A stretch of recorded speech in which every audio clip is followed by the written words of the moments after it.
জানাচ্ছেন সাবধান হয়ে যান। এটি নিছক একটি ট্রেন্ড নয়, বরং এর পেছনে লুকিয়ে আছে এক ভয়ঙ্কর তান্ত্রিক রিচুয়াল, যা আপনার অজান্তেই ডাকছে অশরীরী আত্মাদের। এই ব্যাপারে ইসলাম কি বলে, এটি মুসলমানদের জানা অত্যন্ত জরুরি। যারা এই ভিডিও করেছেন তারা কি ভুল করছেন তা জানতে পারবেন আজকের ভিডিওতে, যেখানে কোনো কিছু বের হলেই সেটা ট্রেন্ডিং এ চলে যায় ও মানুষকে খুব দ্রুত বশ করে ফেলে। সেখানে দাজ্জালদের ফিতনা আপনার জন্য খুবই সহজ হয়ে যাবে। প্রিয় দর্শক, আর কেউ যেন হলুদ ও পানি দিয়ে এই ট্রেন্ডিং ভিডিও না করে। অবশ্যই সচেতনতার জন্য ভিডিওটি শেয়ার করে দেবেন এবং আপনি এই ভিডিও করেছেন কিনা সেটা অবশ্যই কমেন্ট করে জানাবেন। তো চলুন বেশি কথা না বলে জানিয়ে দিই হলুদ ও পানি দিয়ে ভিডিও বানানো সে তান্ত্রিক পদ্ধতির কথা। রাসূলুল্লাহ সাল্লাল্লাহু আলাইহি ওয়াসাল্লাম বলেছেন, তোমরা দাজ্জালদের ফিতনা থেকে আল্লাহর কাছে আশ্রয় চাও। কিন্তু আমরা এমন একটি যুগে চলে এসেছি যেখানে এআই থেকে শুরু করে সবকিছুই আমাদের খুব সহজে বশ করে ফেলেছে। কোনো একটি ইহুদি পদ্ধতি বের হলেই সেটা আমাদের মুগ্ধ করে ফেলে। এটি দাজ্জালদের জন্য খুব বেশি কষ্টকর নয়।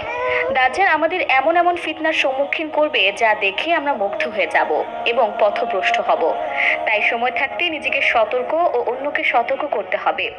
হলুদ ও পানির মিশ্রণ নিয়ে যে ট্রেন্ডিং চালু হয়েছে সেটা আমাদের মুগ্ধ করলেও এর পেছনে রয়েছে এক ভয়ঙ্কর পরিকল্পনা। না জানার কারণেই আমরা এই ভুলগুলো করে ফেলি। চলুন এবার জেনে নেই এই হলুদ ও পানির মিশ্রণ কোথা থেকে আসলো। হলুদ জল ট্রেন্ড নয়, এটি একটি আত্মা জাগানোর নিষিদ্ধ তান্ত্রিক রিচুয়াল, আর আপনি সেটা নিজের ঘরে বসেই করে ফেলছেন। হয়তো না জেনেই আপনি ভেবেছিলেন কাচের গ্লাসে হলুদ জল দিয়ে সুন্দর একটা অ্যাস্থেটিক ভিডিও হবে, ফিল্টার দাও, স্লো মোশন করো, মজা হবে। তাহলে শুনুন, আপনি যা করছেন তা হচ্ছে এক পুরাতন তন্ত্রের সংকেত, যা প্রেত লোকের আত্মাদের কাছে দরজা খোলার আহ্বান হিসেবে বিবেচিত হয়। প্রাচীন এক রিচুয়ালে বলা হয়েছে, হলুদ প্লাস জল প্লাস কাচ তমসা উদাহরণ, অর্থাৎ অন্ধকার থেকে আত্মার আগমন। এই রিচুয়ালের তিনটি স্তম্ভ: এক কাচ, আত্মার প্রবেশ পথ; দুই জল, আত্মার চলাচলের মাধ্যম; তিন হলুদ, আত্মাকে আহ্বানের সংকেত। আর আপনি সেই আহ্বানকারী। হ্যাঁ, আপনি ডাক দিয়েছেন, যদিও আপনি তা জানেন না, কিন্তু তারা জানে কে ডেকেছে। এরপর কি হয়? প্রথম দিন মনে হবে কিছু একটা ঠিক হচ্ছে না। দ্বিতীয় দিন ছায়া দেখবেন অথচ কেউ থাকবে না। তৃতীয় দিন আয়নার দিকে তাকাতে ভয় লাগবে।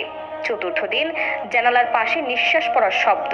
পঞ্চম দিন মাথা ভারী, ঘুম উধাও, শরীর দুর্বল। সবচেয়ে ভয়ঙ্কর ব্যাপার, এই রিচুয়াল একবার চালু হলে কেবল রুকাইয়া ও বিশেষ কিছু আমল দিয়েই বন্ধ করা যায়। আর আপনি যদি এই ভিডিও আবার বানান, প্রতিবারই নতুন এক দিকে ধেয়ে আসবে। ইসলামের দৃষ্টিতে তোমরা শয়তানের পদাঙ্ক অনুসরণ করো না, নিশ্চয়ই সে তোমাদের প্রকাশ্য শত্রু। সূরা বাকারা আয়াত 168। ভাই ও বোনেরা, সোশ্যাল মিডিয়ায় ট্রেন্ড সবসময় নিরাপদ নয়। অনেক কিছু আছে যা মজা নয়, বরং আত্মার সাথে জড়িত অশুভ আহ্বান। সুতরাং আল্লাহ তাআলা আমাদের রক্ষা করুন। আমরা তো শুধু ট্রেন্ড অনুসরণ করছিলাম। এই ধরনের কথা বলে তখন আর কোনো লাভ হবে না। তাই আসুন ট্রেন্ড অনুসরণ বন্ধ করি, নিজে বাঁচুন, অন্যকে সতর্ক করুন। তা দর্শক, এতক্ষণ 24 ঘন্টা নিউজের সাথে থাকার জন্য আপনাকে ধন্যবাদ।